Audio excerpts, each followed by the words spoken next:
The day the cowboy came to collect her debt, Grace Sutton was on her knees in the dirt, not praying, but pulling weeds from the stubborn earth. Her hands were raw, her heart heavier than the Texas sun. She didn't look up when she heard the horse stop at her gate, but then his shadow fell over her, long and unyielding, and when she lifted her eyes, she saw the paper in his hand, the one that would change everything. "Ma'am," he said, voice rough as gravel, "your husband owed me, and now it's time to pay."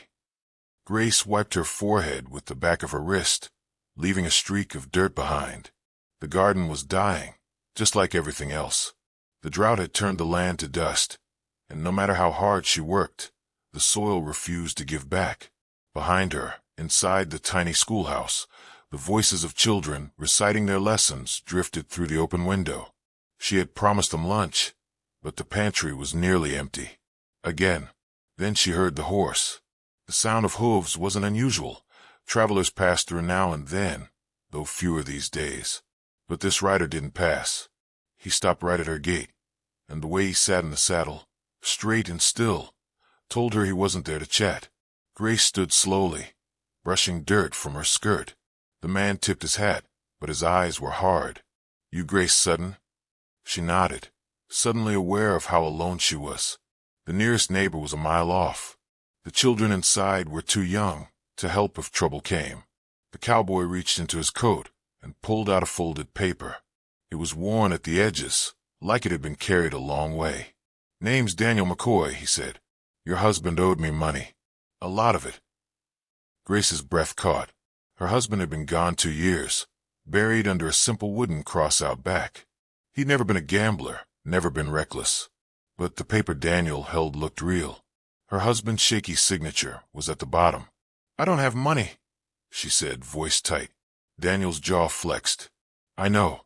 He glanced at the schoolhouse, where a small face peeked out the window. Her son, Jacob. Then he looked back at her. "But I didn't ride all this way for nothing. You got 2 choices, ma'am. You can hand over the deed to this land, or you can marry me." Grace's hands curled into fists. "What? Marry me?" he repeated, calm as if he were talking about the weather. "I'll call the debt paid. You keep your home. Your boy keeps his ma. But we do it proper, in front of God and the preacher." The wind kicked up, carrying the scent of dry grass and heat. Somewhere in the distance, a crow cawed, sharp and lonely. Grace stared at him, this stranger with his sun-leathered skin and unreadable eyes. A man who'd ridden into her life to claim a debt she never knew existed. A man who was offering to tie himself to her forever, just to settle it. She should have said no. But the children inside were hungry. The land was all she had left. And the way Daniel held himself, like a man who'd already seen the worst of the world and didn't expect kindness, made her wonder if God had sent him for a reason she couldn't see yet. So she took a deep breath and said yes. Grace stood in front of a small church, her best dress hanging loose on her frame. It had been her mother's once, the faded blue fabric worn thin at the elbows. Beside her, Daniel stood stiff in a borrowed suit, the sleeves too short for his long arms. The preacher's words washed over her, but Grace barely heard them. Her fingers trembled as she clutched a handful of wildflowers picked that morning by the schoolchildren. Jacob, her 6-year-old son, clung to her skirt, his eyes wide and confused. "Mama, why are you marrying him?" he whispered. Grace squeezed his hand, but couldn't find the words to explain. How could she tell her child she was trading vows to a stranger just to keep a roof over their heads? The ceremony was quick. No music. No guests except the preacher's wife, who served as a witness with a pitying smile. When Daniel slid a simple gold band onto Grace's finger, his hands were rough and warm. She noticed a scar across his knuckles, old and faded, like he'd been fighting for most of his life. Afterward, they rode back to the farm in silence, Daniel leading the way on his chestnut mare while Grace and Jacob followed in their rickety wagon. The afternoon sun beat down mercilessly, and Grace's throat ached with unshed tears. This wasn't how marriage was supposed to be. When they reached the house, Daniel dismounted and immediately set to work unloading his few belongings from his saddlebags. Grace watched as he carried them into the spare room, the one that had been empty since her husband passed. He didn't ask permission. He just moved in, like he had every right.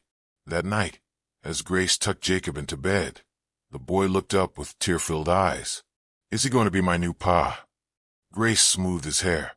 "He's just a man helping us for a little while." But as she stepped into the hallway, she saw Daniel standing by the window, staring out at the moonlit fields. His shoulders were tense, his hands clenched at his sides. For the first time, Grace wondered if this arrangement was as hard for him as it was for her. She cleared her throat. "There's stew left if you're hungry." Daniel didn't turn around. "Ate already." Grace hesitated, then asked the question that had been burning in her chest all day. "Why did you really do this? You could have taken the land and been done with it." For a long moment, he didn't answer. Then, so quiet she almost missed it. A man gets tired of being the villain. Before Grace could respond, Jacob's voice piped up from his bedroom. "Mama, where's my—" A thump, then a crash. Grace rushed in to find her son standing on his tiptoes, Daniel's saddlebag appended on the floor. Papers and a small leather-bound book lay scattered across the wooden planks. Jacob's face was pale. "I just wanted to see what was inside."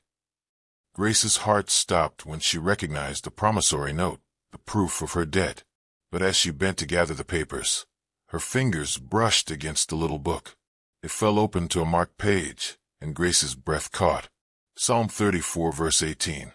"The Lord is close to the brokenhearted and saves those who are crushed in spirit." Someone had underlined the words so hard the pencil had nearly torn through the paper. Grace looked up to find Daniel standing in the doorway, his face unreadable. Without a word, he knelt and began gathering his things. But when his hand closed over the Bible, Grace saw the way his fingers trembled. Just for a second. Then it was gone. The rooster's crow woke Grace before dawn. For a disoriented moment, she forgot everything. The debt, the wedding, the stranger sleeping down the hall. Then reality came crashing back. She dressed quickly and stepped into the kitchen, surprised to find the stove already lit, a pot of coffee steaming.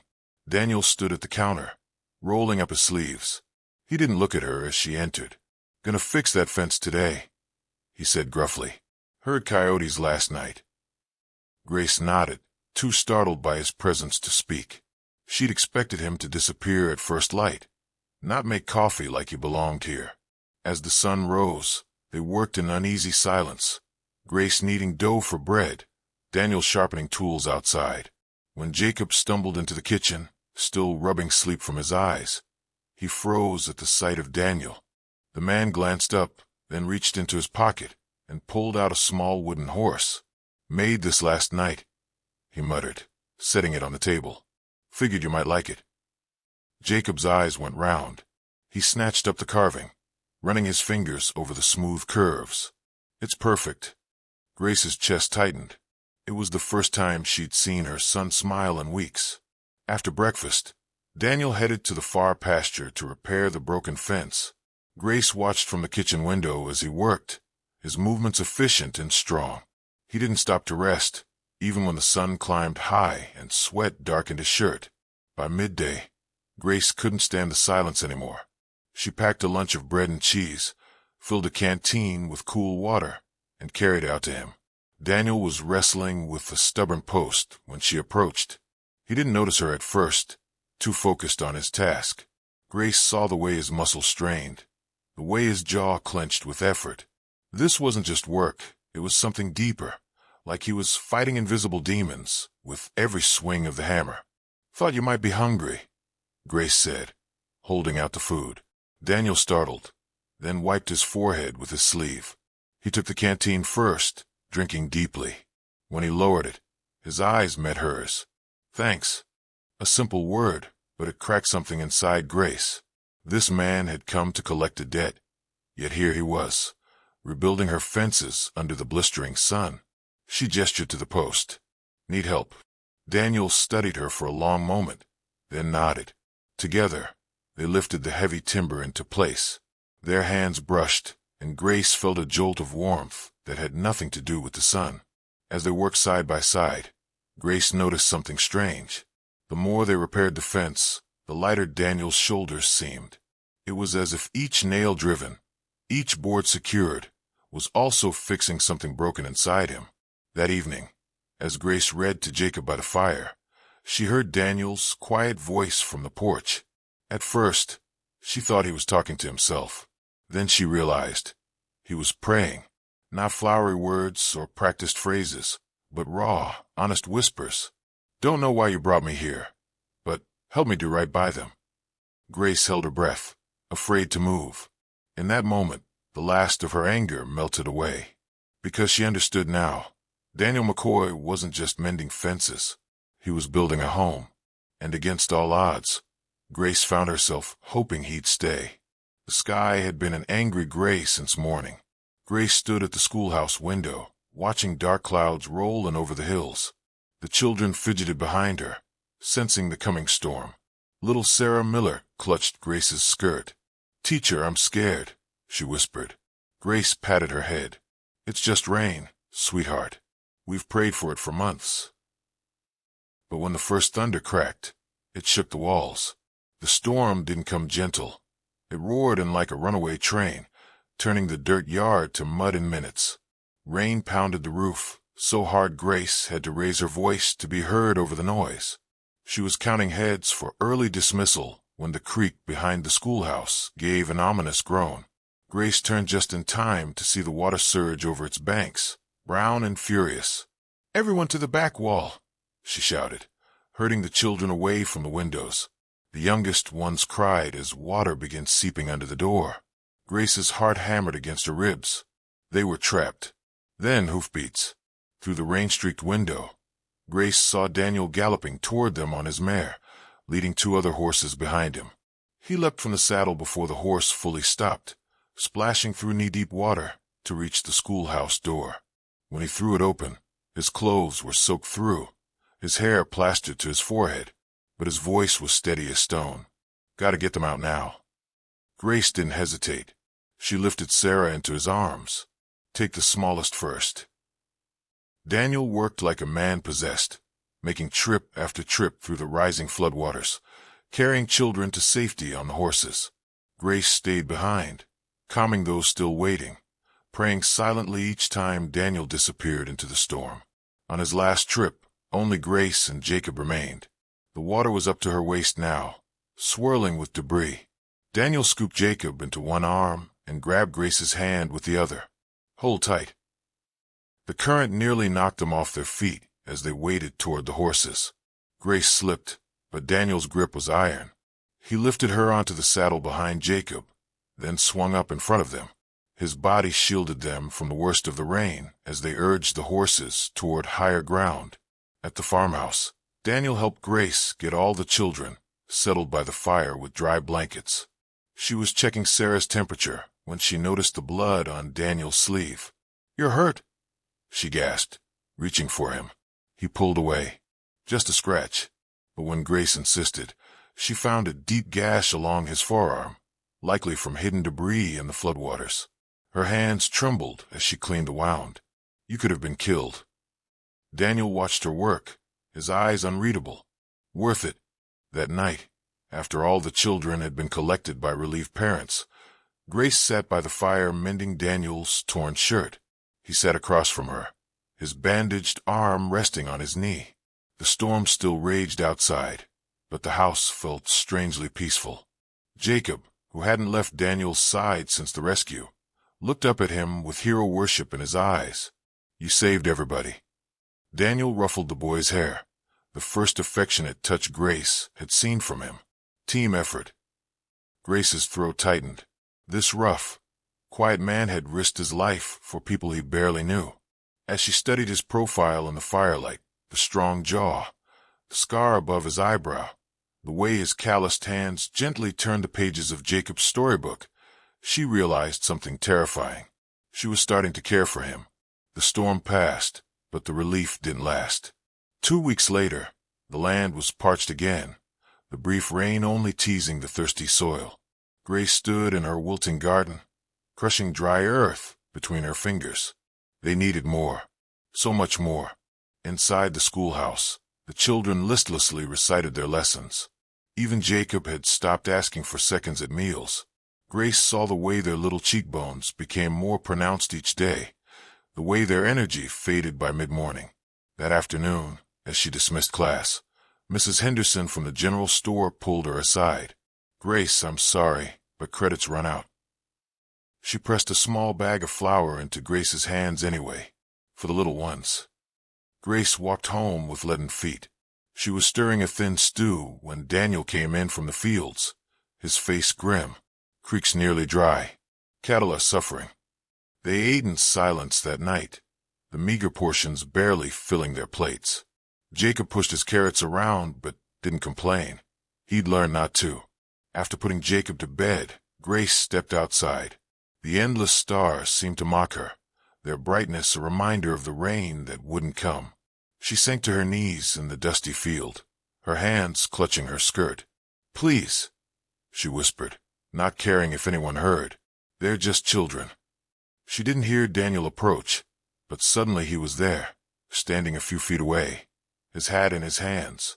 Moonlight painted silver streaks across his shoulders. Grace wiped her cheeks, embarrassed. "I didn't. It's all right." His voice was rough. "Ain't nothing wrong with asking for help." She looked up at him. "Do you ever pray anymore, Daniel?" The question hung between them. Daniel stared at the horizon. For so long Grace thought he wouldn't answer. Then, so quiet she barely caught it.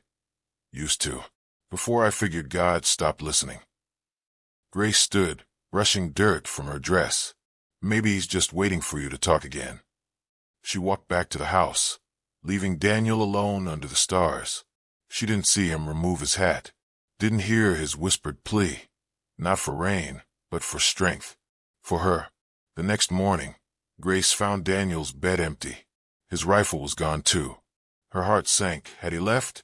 But then she saw the note on the table. "Gone hunting. Back by sundown."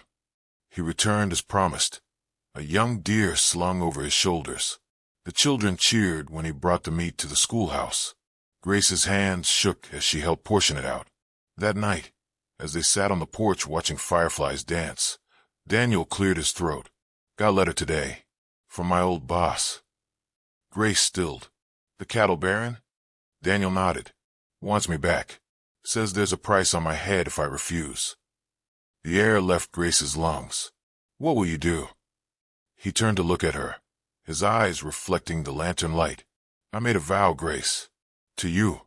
To Jacob." He reached out, hesitantly, and brushed a strand of hair from her face. "Ain't nothing in this world could make me break it." In that moment, Grace realized the terrifying truth. Somewhere between the debt and the drought, the storms and the silences, her heart had crossed a line.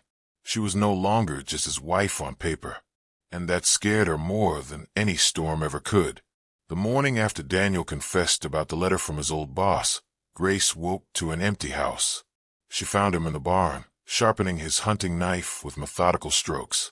The rising sun painted golden stripes across his tense shoulders through the slatted walls. "You're leaving," Grace said, her voice catching on the words. Daniel's hand stilled. "Going to town. Need to settle this before they come here." He slid the knife into its sheath and finally met her eyes. "You deserve to know who you married." He told her everything then. How he'd worked for Cattle Baron Everett Crow since he was 16.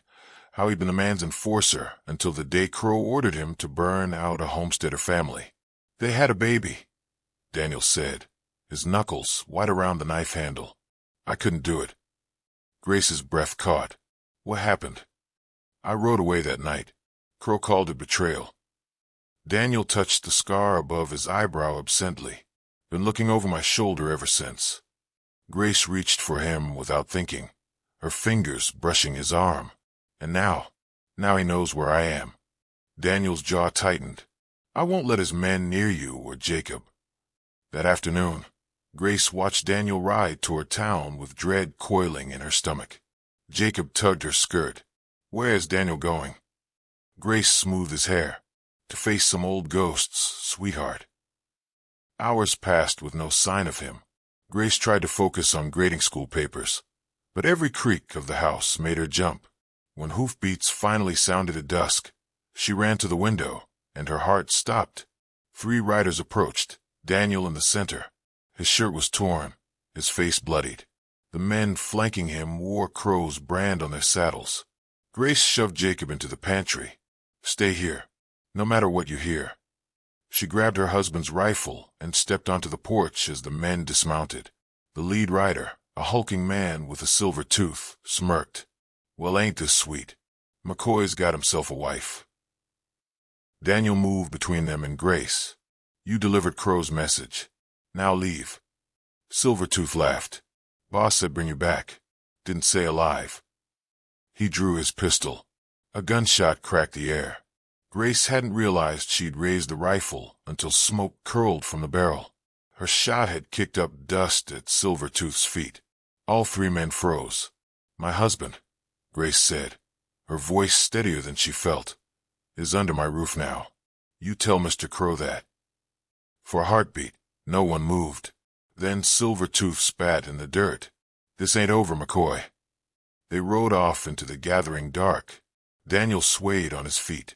Grace caught him as he collapsed, his weight nearly knocking her over. "You're hurt," she gasped, seeing the bruises forming along his ribs. He gripped her shoulders. "You could have been killed." Grace touched his battered face. "So could you." Inside, she cleaned his wounds by lamplight. Jacob brought Daniel his carved horse, placing it gently in his lap. "For bravery," the boy whispered. As Grace bandaged Daniel's knuckles, he turned his hand to clasp hers. "I meant what I said. You're my family now. I'll die before I let anyone hurt you." Grace's throat tightened. She thought of the rifle's kick against her shoulder, the fierce protectiveness that had surged through her. "That's the problem," she whispered. "I don't want you to die for us. I want you to live with us."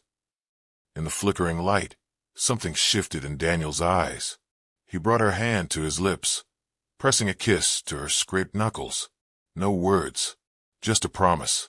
The morning after the confrontation, Grace woke to find Daniel's side of the bed cold. Panic flared until she spotted him through the window, sitting on the porch steps, head bowed over a letter. She joined him quietly. The rising sun painted the fields pink, the same color as the scar above Daniel's eye. "Bad news." He handed her the wrinkled paper. "From your late husband's family. They're coming next week." Grace's stomach dropped. The Hudsons had never approved of her marriage to their son. Now they wanted custody of Jacob, claiming a mother couldn't raise a boy alone. Daniel studied her face.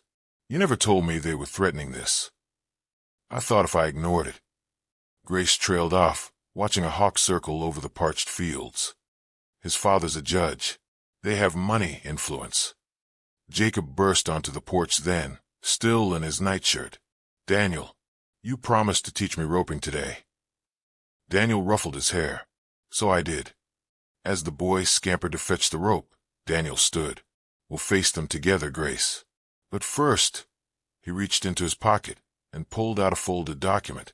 "I owe you the truth." Grace unfolded the paper and nearly dropped it. The promissory note, with void stamped across it in bold black letters.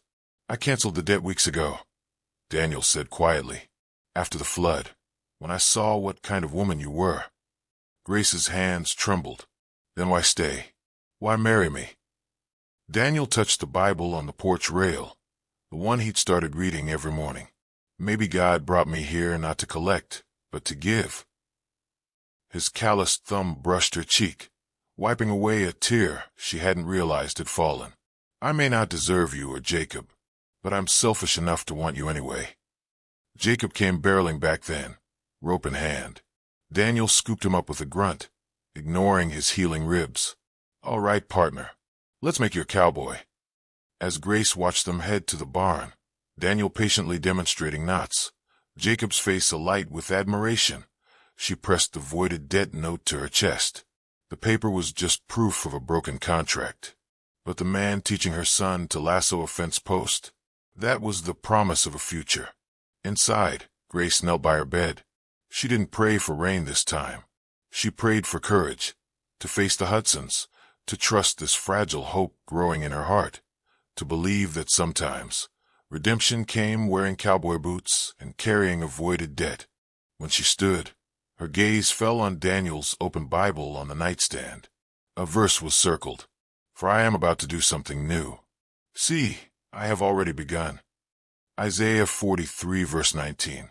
Outside, Jacob's laughter floated through the window, mingling with Daniel's deep chuckle. Grace touched the worn page. Something new indeed. Grace stood at the kitchen window, watching Daniel and Jacob practice roping in the early morning light.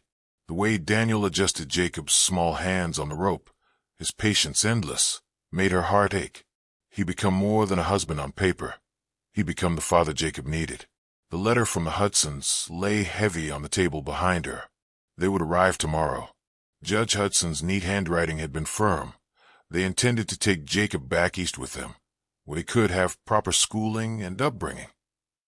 A hand touched her shoulder. Grace turned to find Daniel watching her, his eyes shadowed with concern. "We'll figure this out," he said quietly. Grace pressed her lips together. "How?"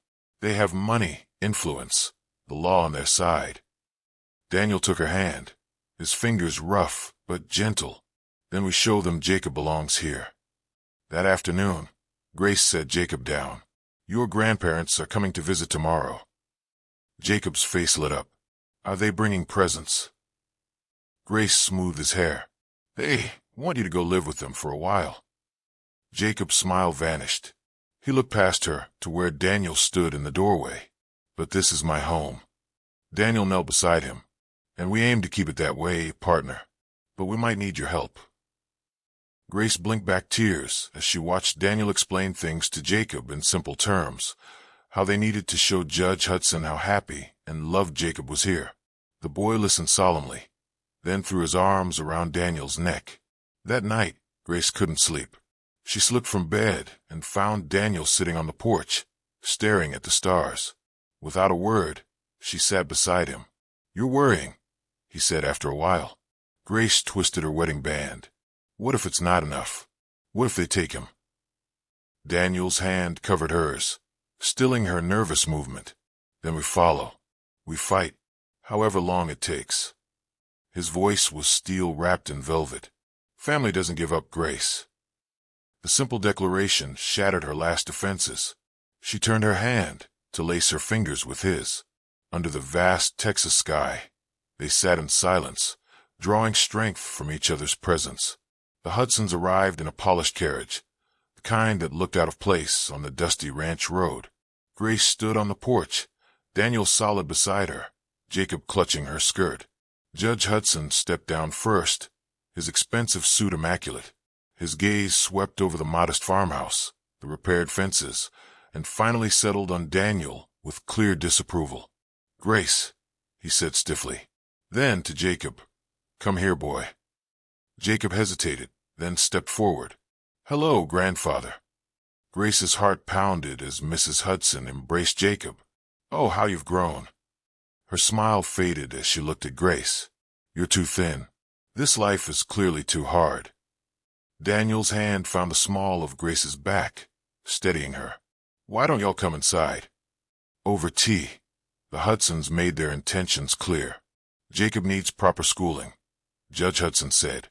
"Opportunities this place cannot provide." Grace set her cup down carefully. "He's happy here. He's loved."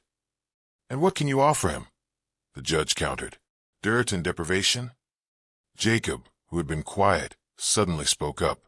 "Daniel teaches me things about horses and stars and—" "Daniel," Mrs. Hudson's eyebrows rose. "You let him call this man by his Christian name?" Grace met her gaze squarely. "He calls him Papa now." The room went still. Daniel's hand tightened around Grace's. Judge Hudson recovered first. Be that as it may, the law. A deafening crack of thunder interrupted him. All eyes turned to the window as rain began to fall. Not the teasing drizzle they'd had before, but a true, soaking downpour. Jacob broke into a grin. "See, grandfather, God sends rain when we pray. Daniel taught me that." Grace watched as the judge stared at his grandson's radiant face. then at the rain washing the drought-parched land. Something in his stern expression softened. Mrs. Hudson reached for her husband's arm. "Thomas." The judge exhaled heavily. He looked from Jacob to Grace to Daniel. "Perhaps we could discuss visitation instead." As relief flooded through her, Grace felt Daniel's lips brush her temple. Outside, the rain continued to fall, washing the dust from the leaves, soaking into the thirsty earth, nourishing what had nearly been lost. Later, after the Hudsons had left with promises to return at Christmas, Grace stood on the porch with Daniel, watching Jacob splash in the puddles. "You called me your husband," Daniel said softly. Grace turned to face him. "You are." He cupped her face, his eyes searching hers. "In every way." Instead of answering, Grace rose on her toes and kissed him, properly, for the first time. When she pulled back, Daniel's eyes were bright. Jacob's delighted shout made them turn. The boy was pointing at the horizon where, against the retreating storm clouds, a rainbow arched across the sky. Daniel pulled Grace close, his voice rough with emotion. "Looks like God kept his promise." Grace leaned into his strength, watching their son dance in the rain. Somewhere between death and deliverance, drought and downpour, they'd found something unexpected. A love as sustaining as the rain. A bond as unbreakable as the earth after the storm. The morning of the vow renewal dawned clear and golden, the kind of perfect day that made Grace believe in miracles. After months of struggle, of drought and debt, of fear and fighting, the land had finally begun to heal. And so had they. Grace stood before the mirror in her mother's wedding dress, now carefully mended and pressed. The blue fabric was still faded, but it no longer hung loose on her frame. Months of good meals and laughter had filled out her cheeks, brought color back to her skin. "Mama, you look like a princess." Jacob twirled around her feet, his little boots polished to a shine, his hair slicked down with water. Grace smoothed his collar. "And you look like a proper cowboy." Daniel's voice came from the doorway, rough with emotion. "You're beautiful." Grace turned to find him standing there in a new suit, his hair still damp from washing. The way he looked at her, like she was the only woman in the world, made her breath catch. Jacob grabbed both their hands. "Come on. Everyone's waiting." The entire town had gathered by the creek where Daniel had once saved the schoolchildren. The water ran clear and strong now, no longer the trickle of drought days. Makeshift benches had been set up, decorated with wildflowers. As Grace walked toward the preacher on Daniel's arm, she saw all the people who had become their family. The schoolchildren with freshly scrubbed faces, Mrs. Henderson dabbing her eyes with a handkerchief, even old Mr. Grady, who'd once called Daniel no good. The preacher smiled as they approached. "We're here today not to make covenant, but to celebrate one God already forged." When it came time for their vows, Daniel's hands trembled as he took Grace's. "I came to your door a broken man," he said, his voice thick. "You gave me a home when I deserved none, a son when I had none, a love I never dreamed of." He pressed his forehead to hers. "I promised to spend every day being worthy of that gift." Tears streamed down Grace's face as she spoke her own vows. "You taught me how to hope again, how to fight, how to trust that even in the hardest droughts, God sends rain." She squeezed his hands. "I promise to walk with you through every storm." The preacher pronounced them husband and wife in truth, and as Daniel kissed her, the entire town erupted in cheers. Jacob whooped and threw his hat in the air. After the celebration, after the food and dancing, after the children had fallen asleep in piles of hay and the stars had come out, Grace and Daniel stood by the creek, listening to the water murmur over stones. Daniel wrapped his arms around her from behind, resting his chin on her head.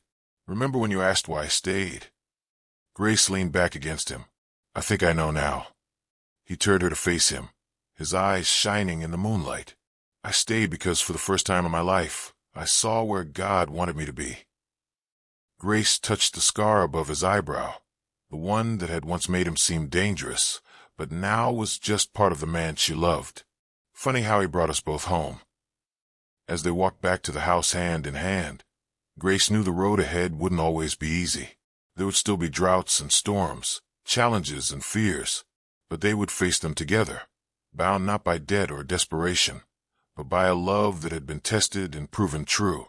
1 year later, Grace stood on the porch of the newly expanded farmhouse, watching Daniel teach Jacob to ride his first pony. The fields beyond them were green and lush, the creek still running strong. The screen door banged as Mrs. Henderson came out, balancing a pie. "That boy of yours is growing like a weed." Grace smiled. "He wants to be just like his father." Inside, Daniel's Bible lay open on the kitchen table, well worn now from daily reading. The verse he'd marked that first week still bore his pencil marks. "The Lord is close to the brokenhearted." But Grace had added her own note beneath it, "And he sends the rain when we need it most." As Daniel and Jacob came laughing up the path, their faces flushed with joy, Grace whispered a prayer of thanks for second chances, for unexpected blessings, and for love that came like gentle rain after a long drought. Did this story touch your heart? Don't forget to like, share, and subscribe for more uplifting Christian romance stories that remind us of God's redeeming love. Click the bell icon to get notified whenever we post a new story. Leave a comment. Have you ever experienced God's perfect timing in your life? Let us know below.